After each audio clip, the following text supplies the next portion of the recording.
sun rises on the first day of the week, the day of the sun, sometimes said in the Roman calendar, the Roman week calendar.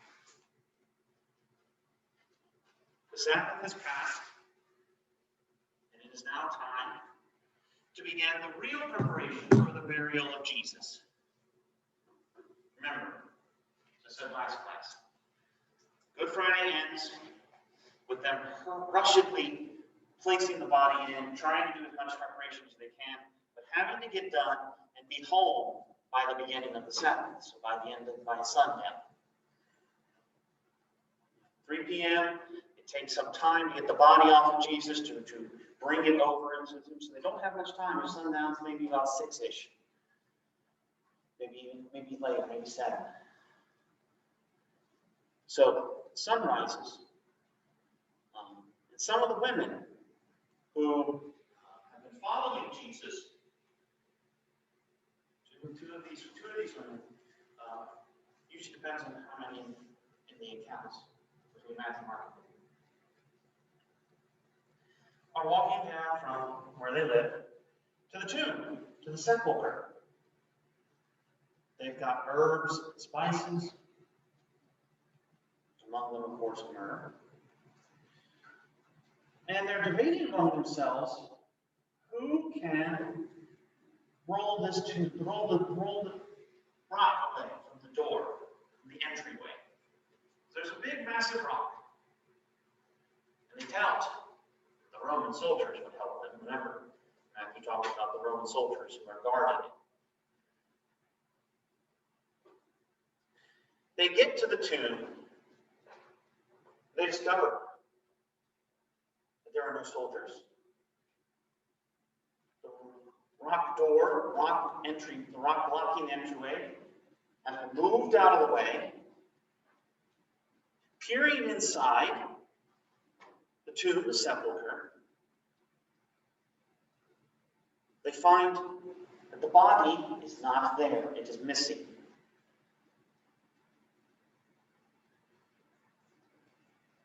Thus begins the entryway into the most important part of what is known as the Paschal mystery.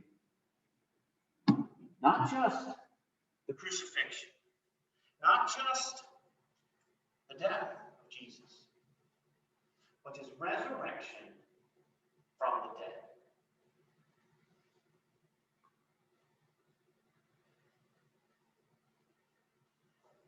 Resurrection comes from the Latin and literally means rising again, rising anew, as it were.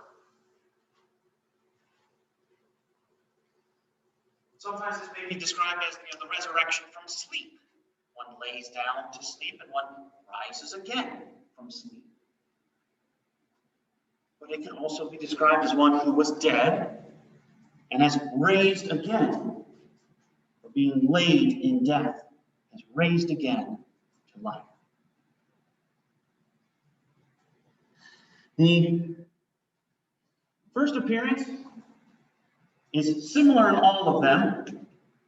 We see here Matthew's account, Matthew chapter 28, the last chapter. Mark is in chapter 16, Luke chapter 24. The last chapter of each of the synoptic gospels covers the resurrection of Jesus, his post-resurrection appearances.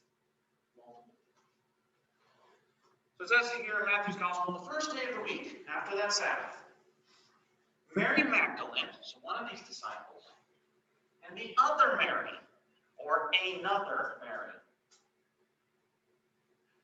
went to see the sepulchre, the tomb. There was a great earthquake, Matthew writes. An angel of the Lord descends from heaven and rolls back the stone and sat upon it. So this angel appears like lightning, his raiment white as snow. He's very much not a normal human being. The fear of the guards trembled and became like dead men. They don't die, they become so comatose, pass out, we can say. Which is a lot, since they're Roman soldiers. They've seen a lot of things, isn't it?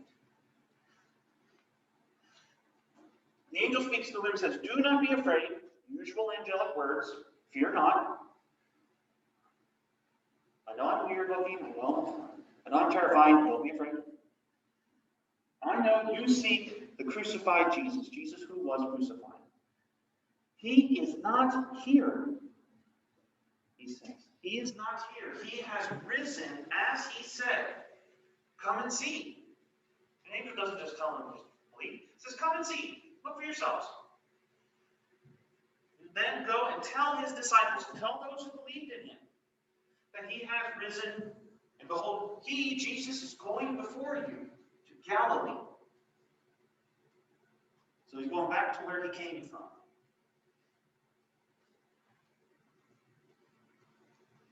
The two women, Mary Magdalene and Mary, depart from the tomb, both with fear and great joy. Run to tell the disciples, and just as the angel says, he is going before you, they meet Jesus, and he greets them. In this account, they take hold of his feet and they worship him.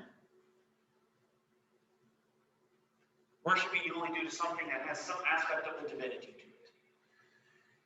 Jesus says, don't be afraid. Very similar to the angels. My appearance is striking, strange. Don't be afraid.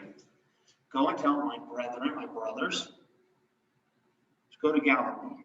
There they will see me. So first off, what is noted is that the tomb is empty. The tomb is empty. Nobody in there. Nobody there. Jesus then appears in a physical form to these two women. And is in some way physical. They took a hold of his feet, Matthew writes. This is no ghost or specter or image. He is real. He is really before them.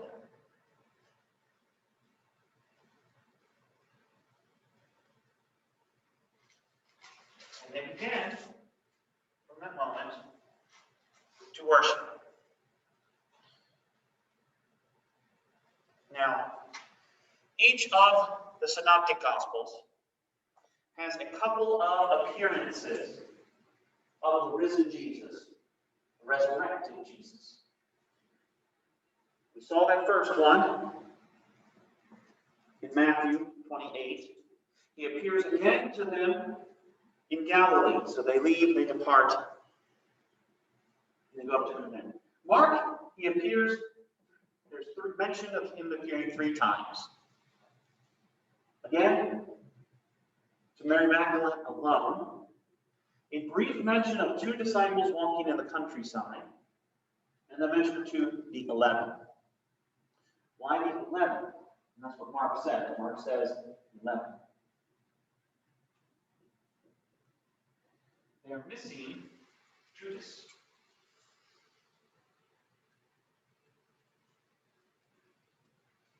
Judas, having betrayed Jesus, has separated himself from the other 11 apostles in the community of believers.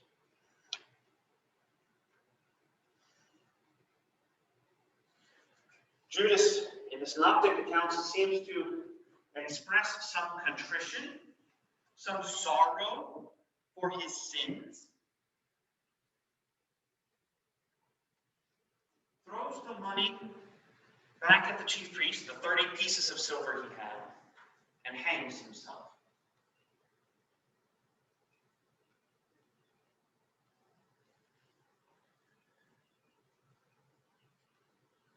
Though he expresses sorrow, he never expresses any actual contrition. To say he is actually sorry for what he had done.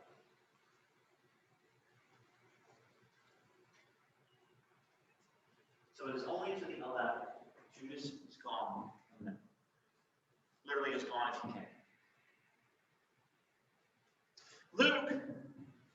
does not relate any story of the women appearing, but he relates something that Mark briefly mentions, which may seem to imply, it implies to some scholars that perhaps Mark is actually after Luke,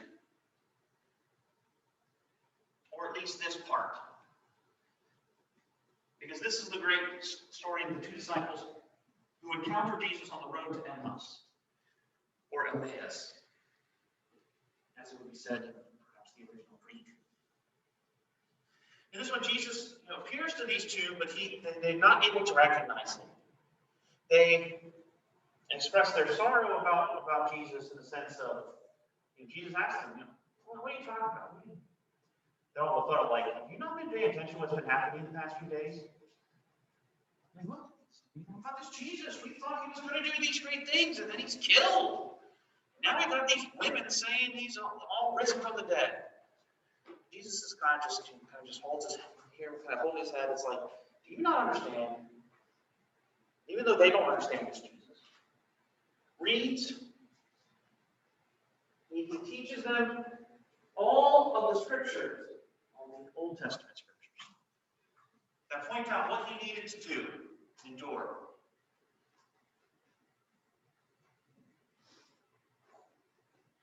What is particular in the story of Emmaus, that those two disciples ask Jesus to stay with them, even though they don't know it's Jesus yet. They go to a meal. Jesus breaks bread at Emmaus.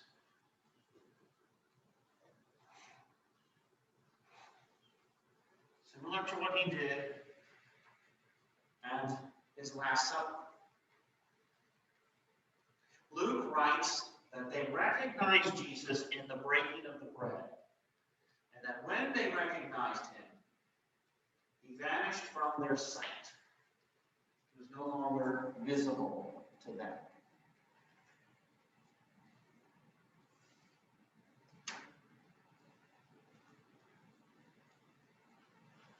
And then Luke relating another account of Jesus appearing to the disciples, to at least the apostles, if not more.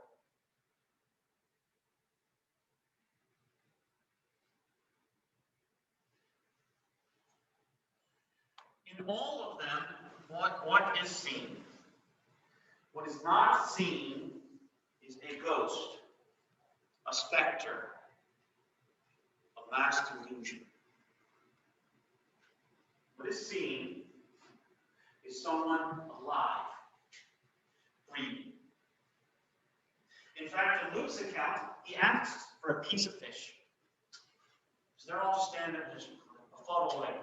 What do you mean? He's here? What do you mean? He said, give me a piece of fish. And he proceeds to eat the piece of fish in front of them. Ghosts cannot eat physical food. Specters cannot eat actual food. Bible movies maybe like trash burning can look a little right? It doesn't happen.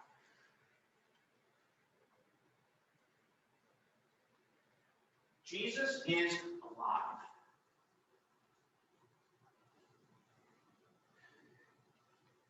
And yet alive in a different way than any of the other resurrections that he did, raisings from the dead, that he did in his work of miracles.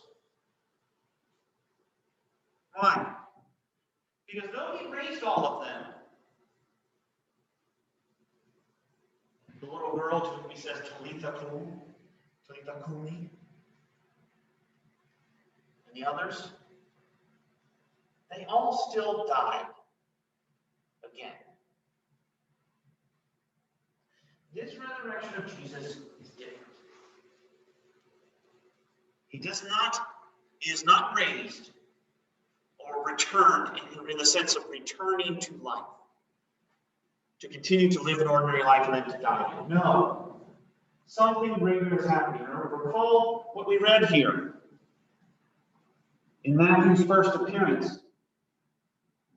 Jesus meets them and takes his feet and says, don't be afraid. His appearance has changed. It is remarkably different, and yet still very similar.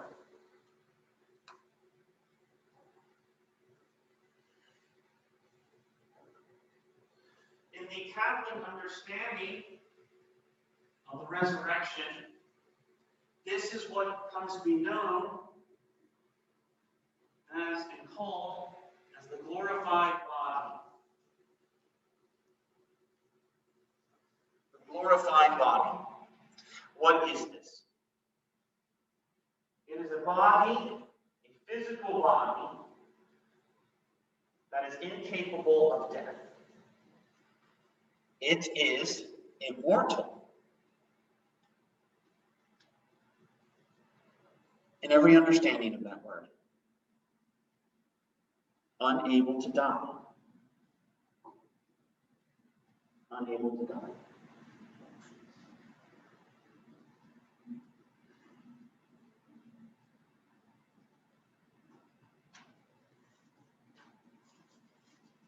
A body that seems to be more real than reality. In the appearances to the disciples, they talk about the doors being locked. Luke's account. The doors being locked because they are afraid. Kill Jesus, they're probably going to come in and arrest us next and kill us. Petrified, waiting.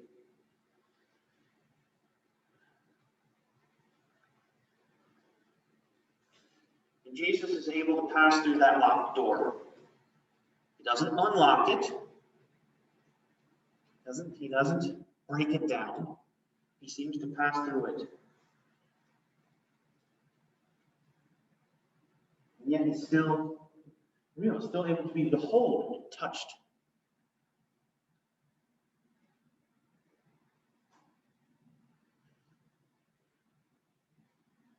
The resurrection of Jesus from the dead completes and at the same time begins the great work that Jesus was sent to do.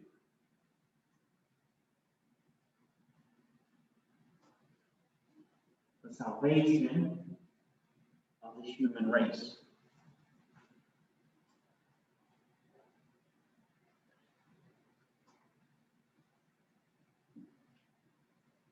It brings, as it were, a conclusion to what is known and referenced as the Paschal Mystery.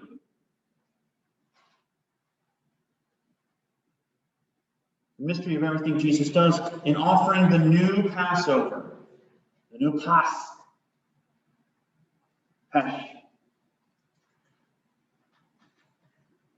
Everything he has done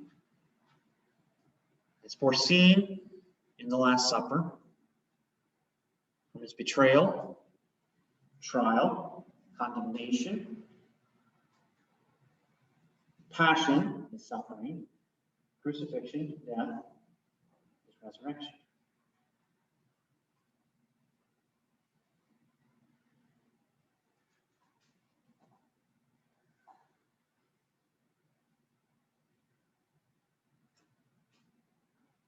This is not a fairy tale told to comfort believers.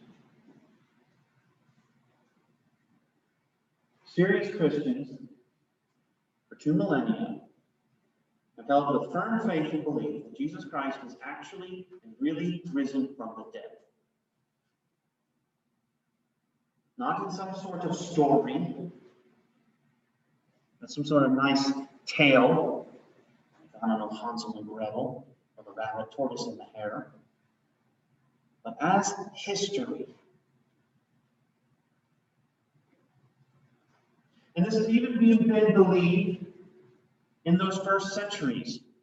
We have witnesses of the testimony of non-Christian historians, such as Tacitus and Josephus, of the first century of the time of Jesus, the time Anno Domini, the year of the Lord, those first 100 years,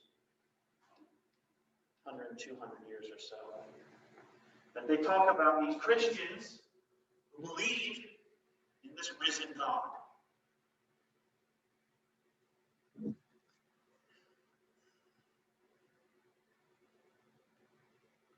It's God who was crucified. It's God who died. It's God who was raised from the dead.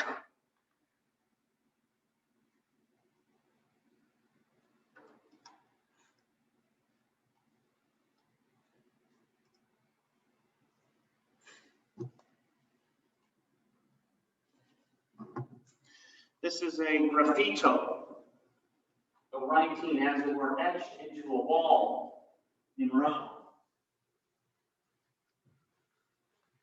Though it uses Latin letters, it is actually written in Greek. It says in here, Alexamenos worships God, or worships his God. Note that this figure is on a crucifix.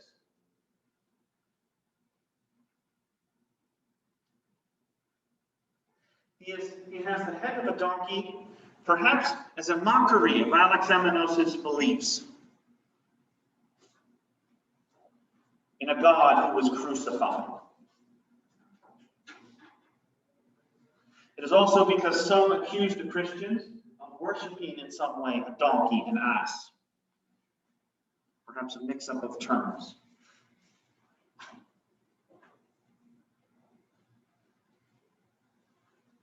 But in all of this, beginning shortly after those events, this resurrection has been a part of the central proclamation of the gospel, of the good news.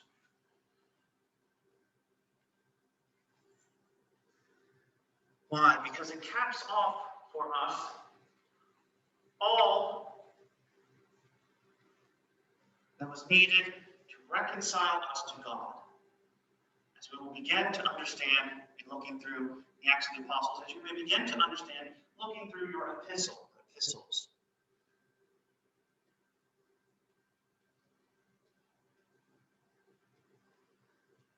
Hence the need to proclaim this news, which comes from the lips of Jesus at the end of the Gospels of Matthew and Mark. Luke will discuss that in his second volume, the Acts of the Apostles.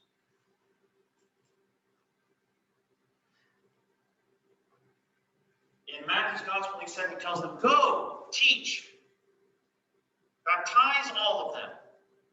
He tells them, baptize them in the name of the Father, and of the Son, and of the Holy Spirit, to baptize all nations. Mark is more of go and preach, go and announce, proclaim it. And he who is baptized will be saved.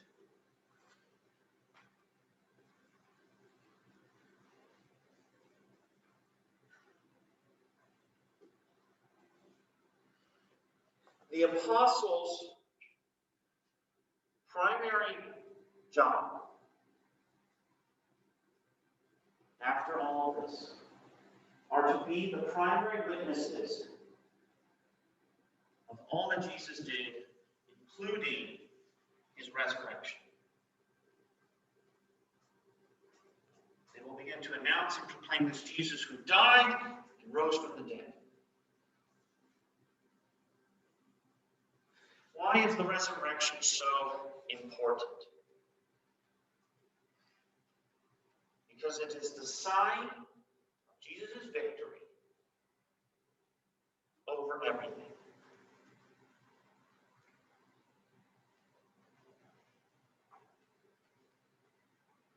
It is the sign of Jesus' victory over everything that stands in the way of God's union with humanity and humanity's union with God. Sin, Satan, and even death. Even death. He who has undergone all of this emerges triumphant. Emerges triumphant.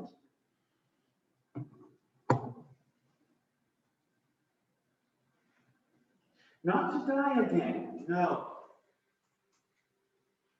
But to begin to demonstrate the preview of what God wants for all of humanity. Demonstrating it in this glorified body that he possesses.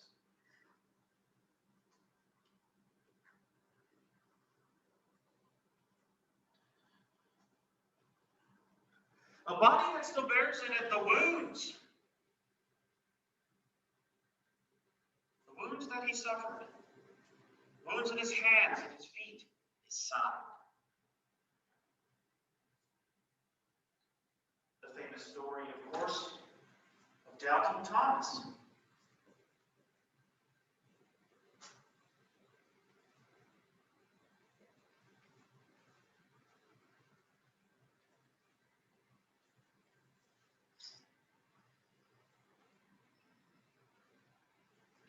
One of the episodes, I believe it's in Luke's one, I can't remember off the top of my head. It's only 10 of the 11 that see Jesus that first day. Thomas is somehow absent. So the 10 apostles are going, we've seen him, he's alive, he's real. Thomas goes, oh, whatever. I need to see for myself. I need to put my fingers in his wounds. I need to put my hand in his side. A week later, Jesus returns. All 11 are there, and he comes up to Thomas and says, here you go. Put your fingers in there. Here you go. Here's the sign. Put your hand in there. Don't be unbelieving, he says, but believe. He calls them to faith, to demonstrate faith.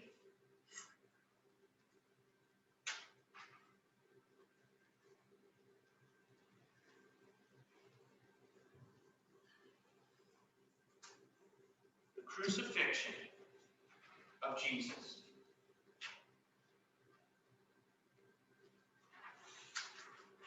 begins to undo the effects of everything that has separated humanity from God.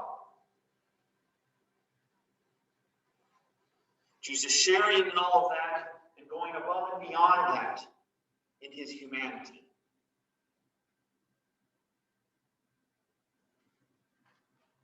His resurrection not only demonstrates that triumph, it is a preview, as I said before. A preview of everything that Jesus wants for us. Not the fullness of it, but a preview of it. That's why he wants them to go and teach, to go and preach. Depending on the counting, you could say Jesus appeared in the Synoptic Gospels. If you're combining some of them, about 5 or 6 times.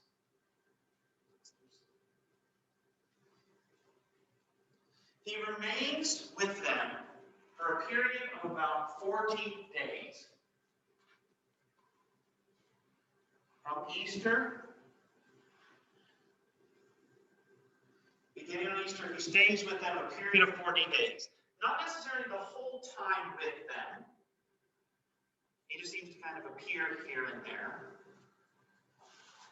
But in some way still with them. When that last day comes, it leads to the last time Jesus is personally present on earth.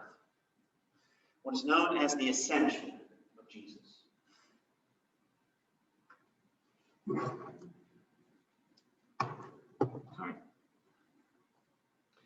This is mentioned in detail in Matthew. Mark does not describe it.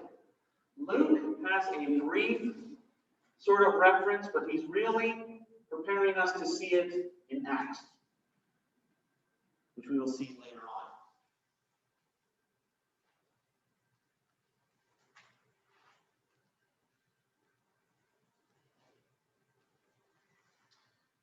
But the accounts of the ascension of Jesus, good, Jesus is among them, tells them to be here. Some of them ask, when are you going to bring about your kingdom? Some of them are still stupid and don't get it. Like, okay, well, you're the Messiah, you won, when are you going to do it? Not now. And the text reads that Jesus is taken up, ascends into the heavens.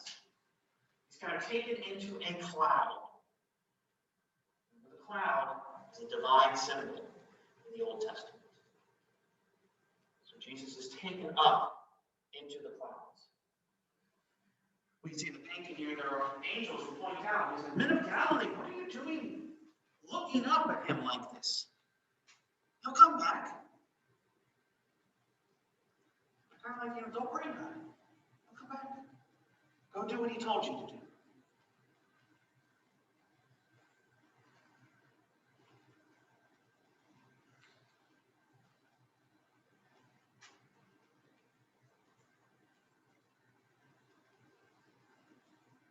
All of this brings to a conclusion all the life of Jesus. With the ascension, Jesus is not seen anymore in a natural sense, as it were, or even in the supernatural sense of the resurrection. He may appear in a supernatural way, in a vision or a dream, but he is not seen again. As later books will tell us, we will not see him until the end of days, when he shall come once again. Not in humility, not in poverty, but come in glory, majesty, and terrifying authority to bring about the conclusion of days.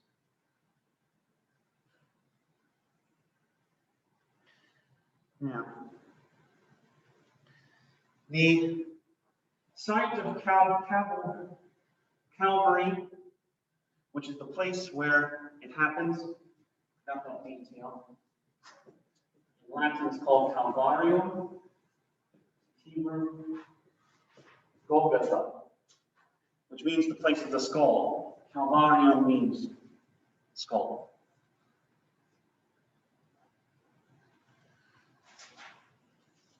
Christians have recorded where this happened from the very beginning, and it has been a site of veneration and worship almost since the resurrection. We see here the crucifix, the spot on Golgotha where it happened. And here is the tomb carved out. It was kind of carved into a hill. Over time, it became a site of veneration and worship. It was much of the hill was reduced and covered by a structure. This structure is known as the Basilica of the Holy Sepulchre, the Church of the Holy Sepulchre. This very structure right here, in the middle here, is known as the Chapel of the Holy Sepulchre. It contains, holds in it, the place that was the resting place of Jesus. An unbroken tradition from the ancient days of this place being here.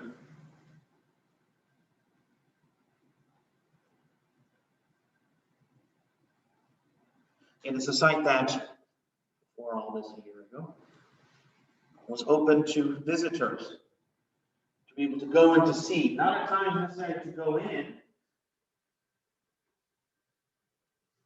but a place of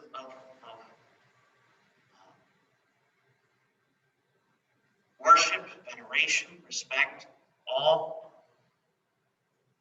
pilgrimage. Numerous Christians throughout the 2 millennia striving to make the journey to the Holy Land, to see these sights for themselves, to walk the same places Jesus walked?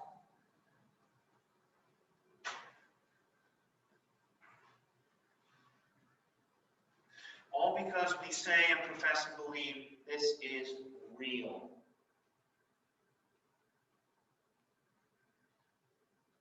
That Jesus was really raised from the dead. He is not dead, but is alive even now. Even though he has ascended into heaven, he is alive now. Not in the sense as we believe, the souls of the dead are alive. No, he is completely alive, body and soul. A full person.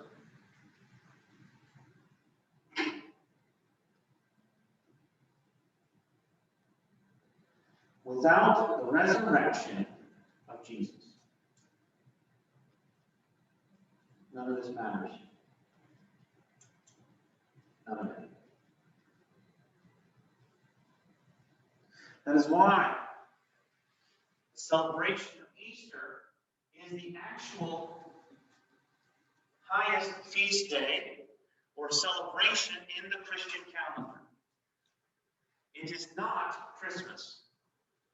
Christmas comes right behind it. But it is Easter that is the most important day.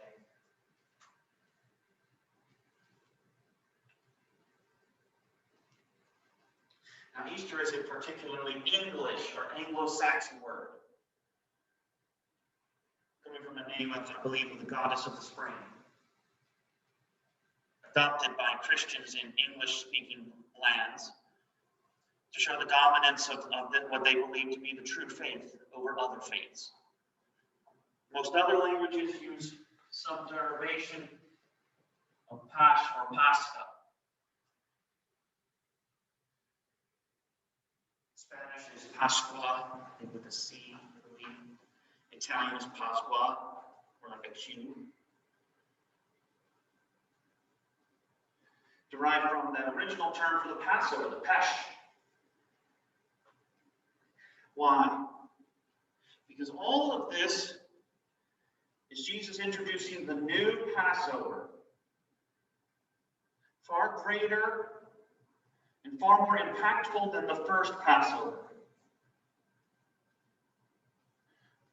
When God, through Moses, led the Israelites through the Red Sea and into freedom. Jesus leads humanity through death into new life.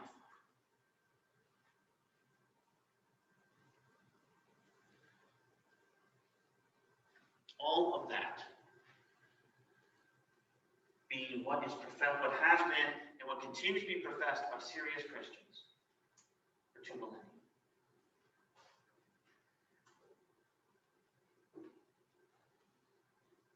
Celebration of Holy Thursday, the celebration of Good Friday, and celebration of Easter. All the celebration of these events. Why? Because Jesus is not just a good teacher. He is that, but he is more than that. He is the Paschal Lamb.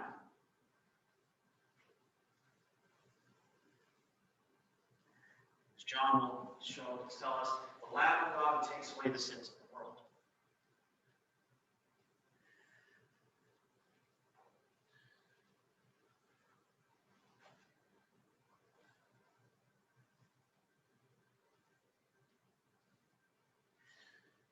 If this is not true,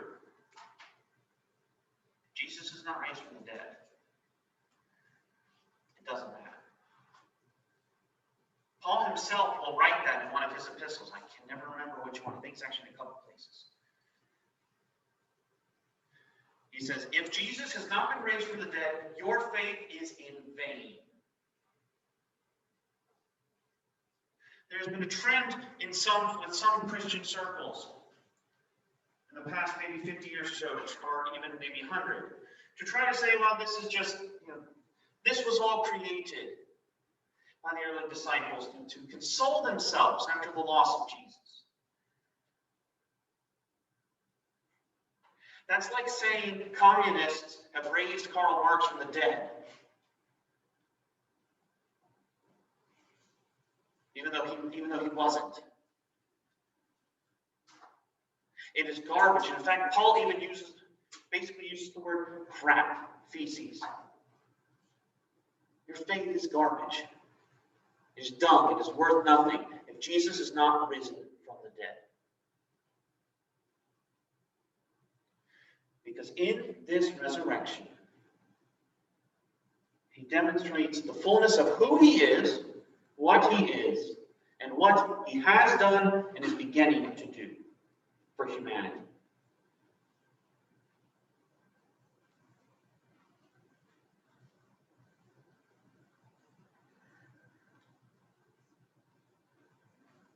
Because of the great claims that he makes of what it all means, it cannot be ignored. It cannot be wiped over.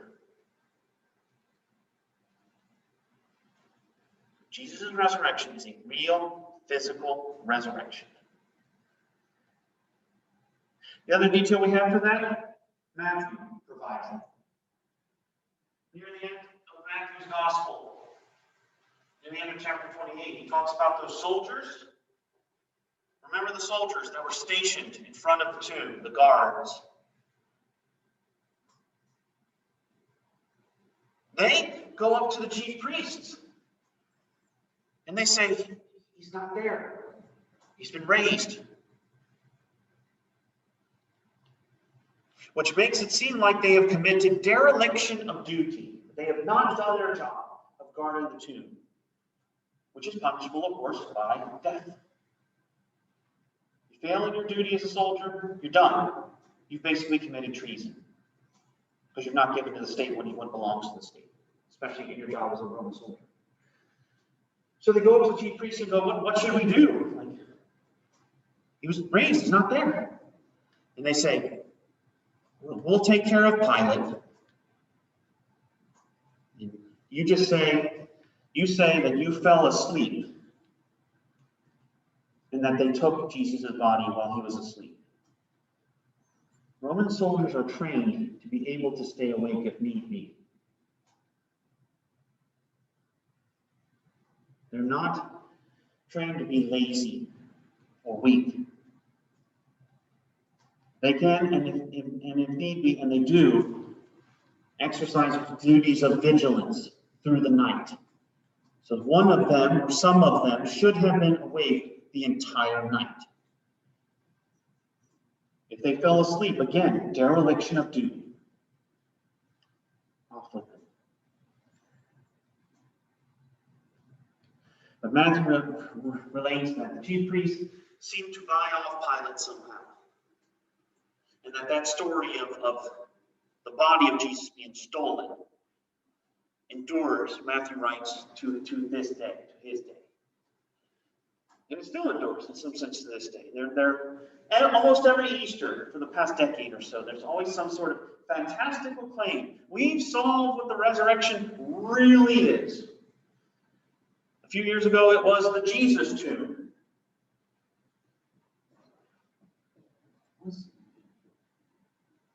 They said, we have actually found his tomb.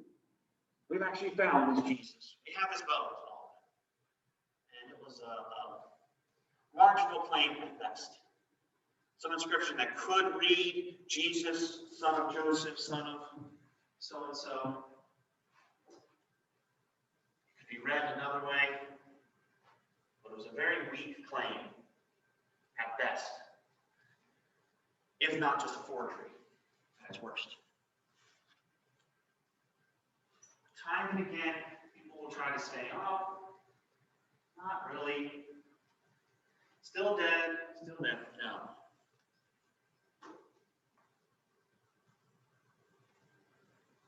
This is not magic that happens here.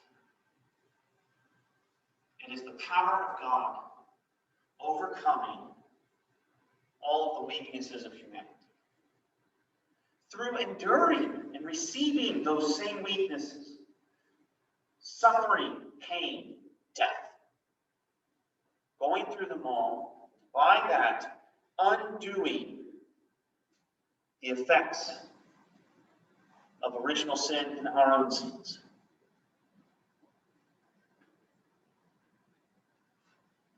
So the resurrection of Jesus cannot be overlooked, cannot be cast aside. This changes everything that we see about him looking backwards.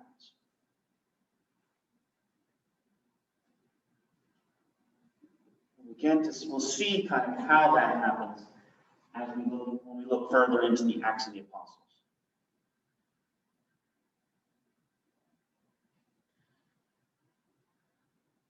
For now, questions, comments, thoughts on any of that? Yes.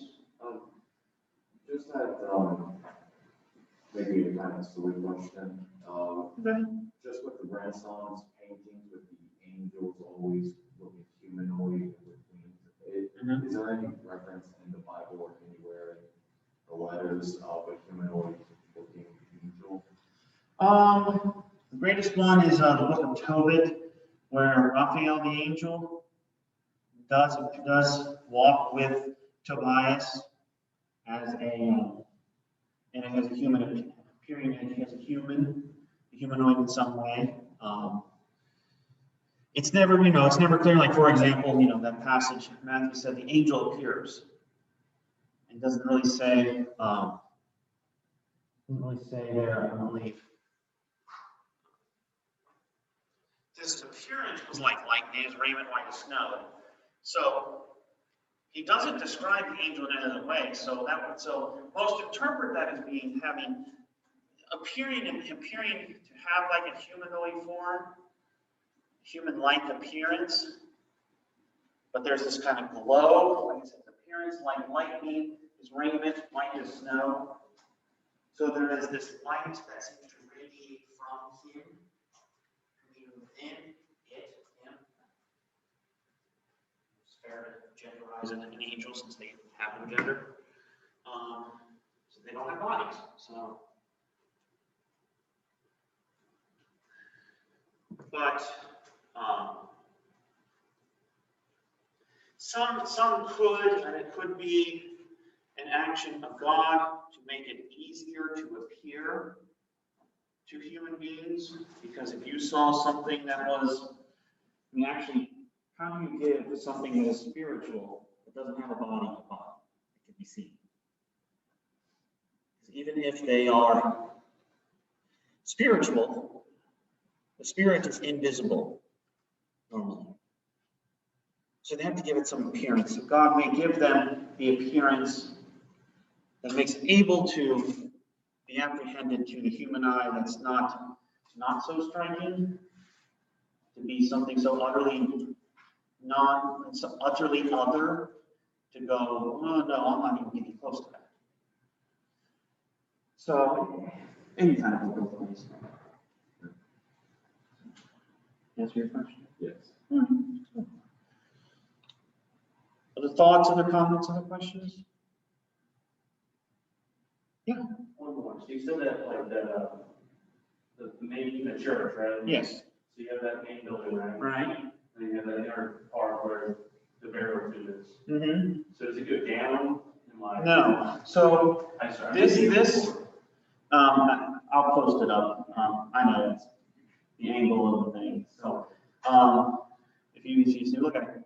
There's a little image down here, kind of like of the first chapel around the Holy Sepulchre, and it's been built up some since then.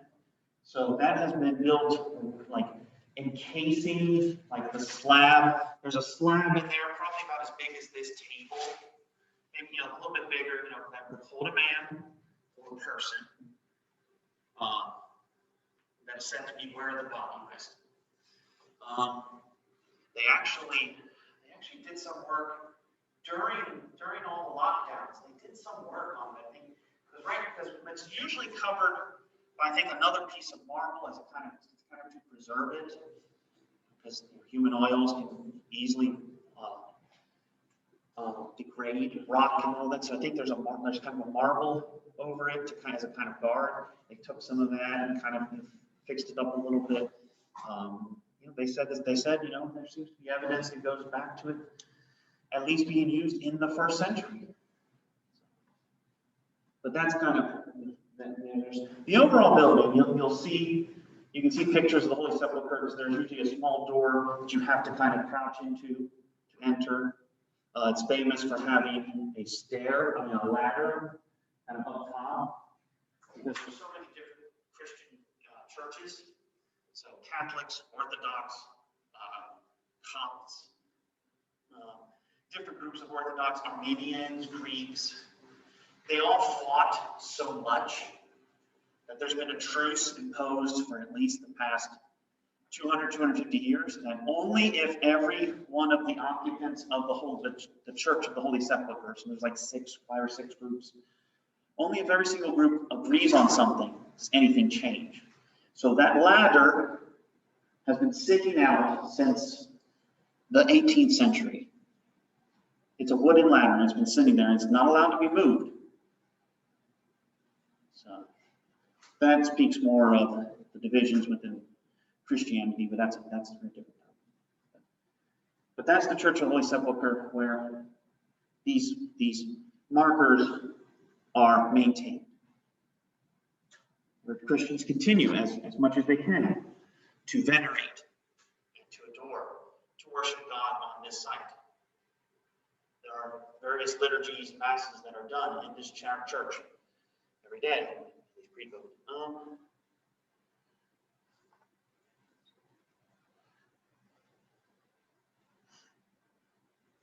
Not a photo of mine. I've never been there. Not yet. Hopefully I can. Will you see the ladder in the picture? Not this one. It's outside. This is inside the overall church. And like I said, this is kind of this is the chapel that contains the true sepulchre, the true place where the body was resting. I'm not clear about that. Like, I think it was almost a little over a decade ago, maybe longer, someone actually tried to take the ladder. Oh, I'm sure some pranksters have tried to, and they're usually stopped one way or another. Like, for example, the key, no one of the churches maintains the actual keys to the building.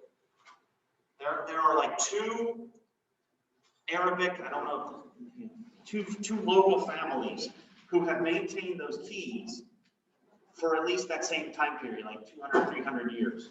One of them maintains it, gives it to the member of the other family, who then unlocks the main door and allows the rest of them in. It's somewhat their own fault, to be fair. So, but otherwise, this is what truly inspires the joy of the Christian, especially in Easter. Jesus Christ has triumphed over death and has risen from the dead to die no more, and to prepare for us the way to live forever.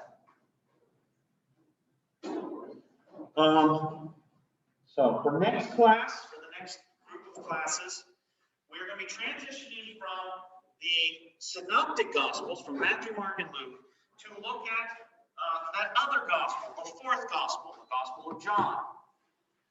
So read up in the introduction book, the introduction Bible book, the chapter, it's on Canvas. Read also the 1st chapter of John, the prologue. We'll talk about that, discuss that next class, next week. We'll see you all then. Have a good week.